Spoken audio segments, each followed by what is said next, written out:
I recently had to experience something that scarred me for life. But what I did after was even crazier. Jake shoved a cardboard box into my arms and locked me out for losing my job. He didn't know I'd stashed $7 million, and I was ready to buy his entire life. The echo of that deadbolt felt louder than the thunder rolling behind me. He thought my pink slip made me powerless. He had no idea I'd been quietly building a secret fortune big enough to flip his entire world on its head. But before we begin, please hit the like button and let me know where in the world you're watching from today. It's always fascinating seeing who's joining us from around the world. A week earlier, I was Rachel Miller, 38, senior marketing director, darting between product launches and late-night pizza slices. Losing my job in the layoff storm felt like a punch, sure, but not a knockout, because I'd stashed every bonus into index funds and my late Aunt May's tech stock tip that had skyrocketed. Still, Jake never saw the spreadsheets on my password-locked laptop. He only saw the paycheck that covered half the mortgage. You ever notice how some people treat love like a ledger? The night I told him about the layoff, he barely looked up from his phone. Well, Rach, we agreed each of us carries our weight. Figure it out, or find somewhere else to stay. My chest tightened the way it used to before middle school spelling bees, except this time there was no proud mom in the front row, just my husband, eyes flicking across TikTok while my future crumbled. I reminded him of the savings account we'd opened together.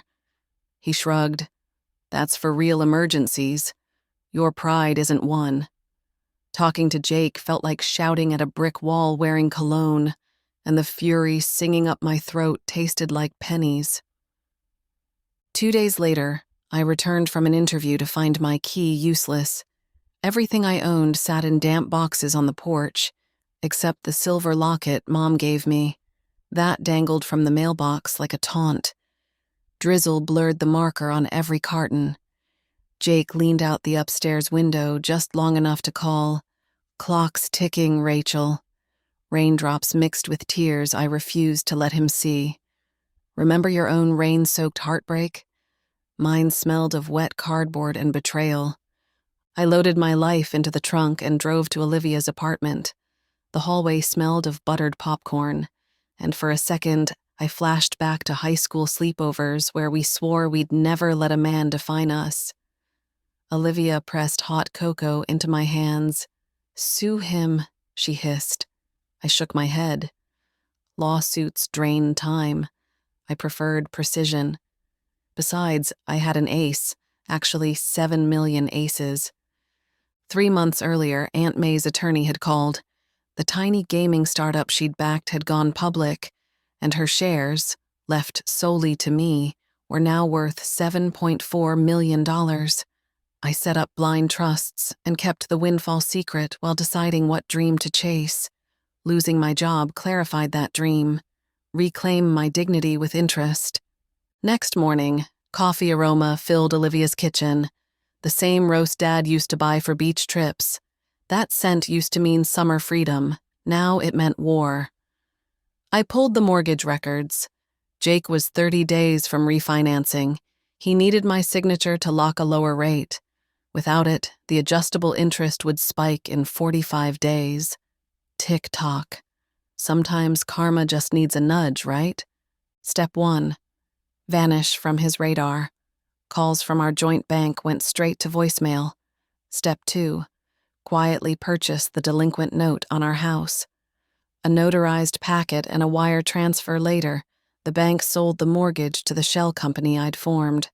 Jake now owed me every penny, though he didn't know it yet. Could you keep a secret that delicious without grinning at strangers in the grocery aisle? But ledgers weren't enough. I wanted fireworks. Olivia agreed. He humiliated you publicly. Make the payback public. We brainstormed over boxed pad thai, scribbling on napkins. Every time I hesitated, she tapped my aunt's sapphire ring on my finger, a reminder of the women who came before me.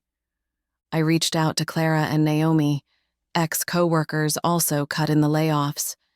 They'd been nurses to my broken confidence, checking on me daily. When they heard the plan, they signed on as partners in my next chapter, Phoenix Pathways, a career pivot agency for women starting over. Rise, girl. Naomi laughed, raising her coffee. The toast tasted like possibility.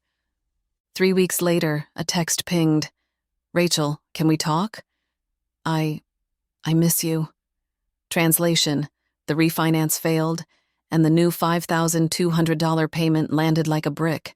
I answered, sure, Thursday, same cafe. Sunlight glittered on the cafe window when I walked in wearing a jade blazer that cost more than Jake's monthly car payment. He was already there, palms sweaty around his latte. I may have overreacted, he began. If you move back in and pick up job hunting, we can... I raised a hand. I don't need the house. Sliding an envelope across the table, I added, but the new lender does.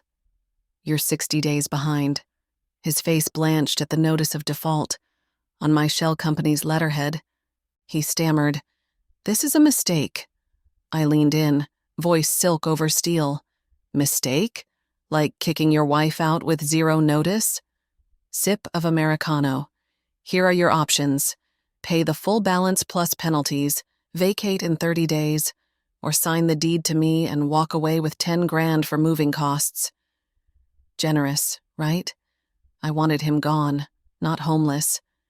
Olivia, 2 tables away filming, just in case, caught his jaw drop. You can't do this, he whispered. I smiled. Sweetheart, I already have. The milk frother screeched like a victory trumpet. Jake lawyered up, tried to contest the sale. My paperwork was pristine. Court ruled, pay or leave. While he flailed, I quietly bought the failing car wash chain he managed, installed new leadership, and offered him a demotion to attendant. Watching him scrub hubcaps under the noon sun weeks later, I felt an odd mix of pity and justice. Would you have offered him sunscreen? Yet my story wasn't about destroying Jake. It was about rebuilding me. With the deed in my name, I gutted the sterile gray kitchen he adored and painted it sunrise yellow, the color of hope-filled dawns. The guest room became a co-working studio, walls pinned with index cards mapping futures for Phoenix Pathways clients. Rage, when channeled, is rocket fuel. Every woman I coached landed a better role, sometimes doubling her salary. Each success felt like ripping another brick from the wall Jake tried to cage me with. Have you ever tasted revenge as warm as community? One afternoon, cinnamon from my oven triggered a flash of Aunt May's coffee cake and her favorite mantra, money whispers, but freedom sings. The melody soared through every new client win, every scholarship I funded for single moms earning tech certificates, every after-school program teaching girls to negotiate their first salaries.